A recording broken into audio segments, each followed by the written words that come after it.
દક્ષિણ ગુજરાતના પ્રવાસન નકશા પર જેનું નામ મોખરે છે તેવા વલસાડના તિથલ બીચ પરથી હવે અંધકારના વાદળો હટ્યા છે અને રોશનીનો નવો સૂર્યોદય થયો છે.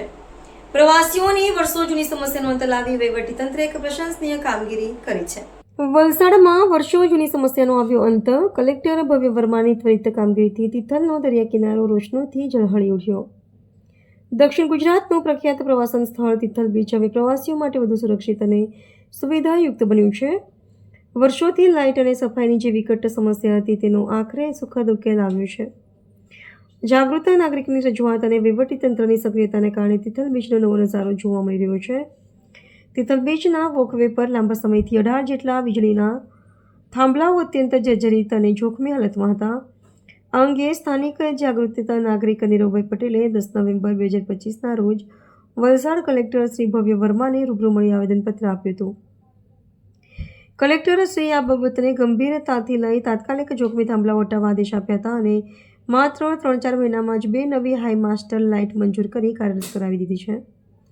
બીચ પર પ્રવાસીઓની સુરક્ષા માટે પણ મહત્વના પગલાં લેવાયા છે. વોકવે પર બાઇક સવારોને કારણે વૃદ્ધો અને બાળકોને થતી મુશ્કેલીઓ નિવારવા એન્ટ્રી પોઈન્ટ્સ બ્લોક કરવામાં આવ્યા છે. બીચ પર ગંદકી દૂર કરવા માટે સંબંધિત એજન્સીને કડક સૂચના આપી સફાઈ કામગીરી તેજ કરવામાં આવી છે. નીરવભાઈ પટેલે જણાવ્યું હતું કે જે કામગીરી સ્થાનિક પંચાયતે કરવાની હતી તે કામમાં ઉદાસીનતા જોવા મળી હતી, પરંતુ કલેક્ટરશ્રીના હકારાત્મક અભિગમથી આ પ્રશ્નો ઉકેલાયા છે. વર્ષ 2016ના ડિઝેબલ ફ્રેન્ડલી બ્રિજ પ્રોજેક્ટની નિષ્ફળતા બાદ હવે વર્ષ 2026માં ગુજરાત ટુરિઝમ દ્વારા નવો પ્રોજેક્ટ આવી રહ્યો છે. તિથલ બીચના સર્વાંગી વિકાસ માટે જનતા અને મીડિયા પણ જાગૃત રહી સહયોગ આપે તેવી અપીલ કરવામાં આવી છે, જેથી આગામી સમયમાં તિથલ પ્રવાસન નકશા પર વધુ તેજસ્વી રીતે ઉભરી આવે. નમસ્કાર મિત્રો, હું નિલેશ પટેલ, JJDC ન્યૂઝ વલસાડ.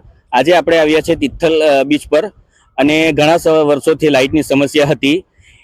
એના માટે આપણે નીરવભાઈનું મંતવ્ય લઈએ.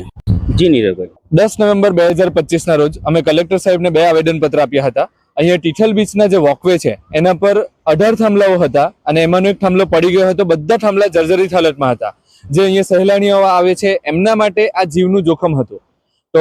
તો કલેક્ટર સાહેબે તાત્કાલિકપણે એ થાંભલાઓને હટાવી દીધા હતા અને એ પછી આપણને આજે 3 થી 4 મહિના પછી અહીંયા 2 હાઈમાસ્ટ લાઇટ આપણને મળી છે. કલેક્ટર સાહેબે અહીંયા ઘણી વખત નિરીક્ષણ કર્યું હતું અને એમના નિરીક્ષણ હેઠળ જ અહીંયા જે સ્વચ્છતાની જે એજન્સી છે એમના દ્વારા પણ બેદરકારી દાખવવામાં આવતી હતી. એમાં પણ ઘણો સુધારો થયો અને આજે આપણે જોઈ શકીએ છીએ કે અહીંયા ઘણી સ્વચ્છતા છે. અને લાઇટનો પ્રશ્ન જે એકચ્યુઅલી અહીંયાના જે સરપંચ છે એ તિથલ પ્રવાસન સમિતિમાં છે, એમણે પણ અહીંયા કોઈ પણ પ્રકારની ટેમ્પરરી લાઇટ્સ પણ ન લગાવી હતી. અને એ પછી હમણાં જે આપણને હાઈમાસ્ટ લાઇટ મળી છે એનો પૂરેપૂરો ક્રેડિટ આપણે કલેક્ટર સાહેબને આપવો જોઈએ. અને એ સિવાય અહીંયા વોકવે પર જે બધા બાઇક લઈને આવતા હતા તેનાથી વૃદ્ધો અને બાળકોને ઘણી તકલીફ પડતી હતી. તો એમાં પણ કલેક્ટર સાહેબે જેટલા પણ અહીંયાના જે આવવાના રસ્તાઓ છે એ રસ્તાઓને બ્લોક કરી દીધા છે અને તેનાથી આજે અહીંયાના બાળકો છે એ સહેલાઈથી રમી શકે છે અને વૃદ્ધો પણ સરળતાથી ચાલી શકે છે. તો આ બધો ક્રેડિટ એમ જોવા જઈએ તો આપણે કલેક્ટર સાહેબને જ જાય છે. અને એ સિવાય 2016માં અહીંયા એક ડિસેબલ ફ્રેન્ડલી બીચનો પ્રોજેક્ટ આવ્યો હતો. એ નેતાઓ અને અધિકારીઓની બેદરકારીના કારણે એ પ્રોજેક્ટ આખો ફેલ ગયો હતો. અને એ પછી 5 વર્ષ પછી જ્યારે પ્રોજેક્ટ ફેલ ગયો એ પછી પણ કોઈ પણ નેતાઓએ અહીંયા ઇન્ટરેસ્ટ દાખવ્યો ન હતો, ન કોઈ ધારાસભ્ય કે ન કોઈ સાંસદ. અને એમણે આવીને માત્ર ને માત્ર વિકાસના વાયદાઓ કર્યા હતા અને એમણે પોતાના કોઈ પ્રોગ્રામ હોય, કોઈ મેરેથોન હોય એ બધું કરી હતી, પરંતુ એ લાઇટ સુદ્ધા લખાવવાની એમણે તસદી લીધી ન હતી. આ તો કલેક્ટર સાહેબનો આપણને કલેક્ટર સાહેબ આપણા માટે આશીર્વાદરૂપ છે કે આપણને આજે આ બધી મૂળભૂત સુવિધાઓ મળે છે.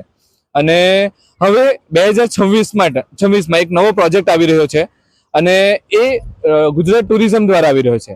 મારી વલસાડની તમામ જનતાને નમ્ર વિનંતી છે કે તમે બધા આગળ આવો, સોશિયલ મીડિયા અને પત્રકાર ભાઈઓ બહેનોનો સપોર્ટ લેવો તમે અને એમના થકી આ મુદ્દાને એક્ટિવ રાખો, જેનાથી આ 2026નો પ્રોજેક્ટ સક્સેસફુલ જાય. નહીં તો જો આપણે આ નેતાઓને જો એમના હાથમાં પ્રોજેક્ટ આપી દઈશું તો ફરીથી નિષ્ફળ જશે.